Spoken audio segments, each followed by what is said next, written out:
وهذا العراقي 31/1/2026 سوق غنم كركوك.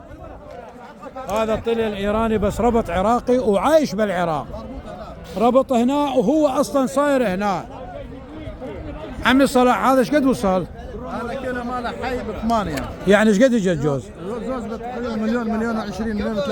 هاي بالكيلو. هنا عندنا جماعة قايمين يبيعون بالكيلو، قبل ما عندنا. بس هسه اشتغلت الكيلو. كيلو ماله 14,000. الكيلو الكيلو ب8 اللحم. نعم 8. يعني هسه اذا احد جه ودور ب8 تبيعون؟ لا 8 ونص. ما فتهمنا. لا احنا 8 مكانه يجي. ايه مصاريف عليه. يعني هم ب8 ونص. توضيح للعالم. عندنا ب 9000 دينار. هذاك عراقي وزنه خفيف. وزنه خفيف. هذا كله ايراني بس هذا ما شاء الله مربوط شمشمال. هذا مربوط ربط شمشمالي.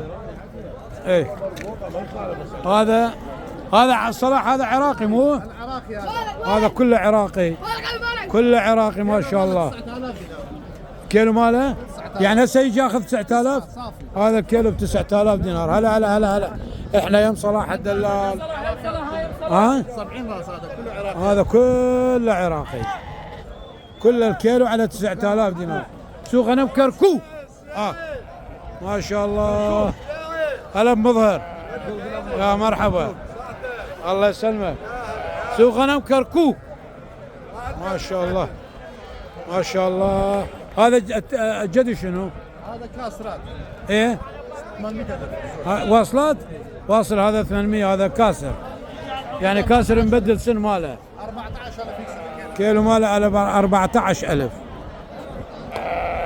صراحة الدلال.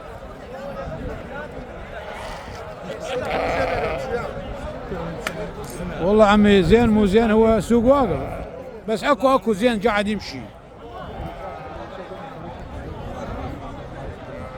هذا مظهر الدلال.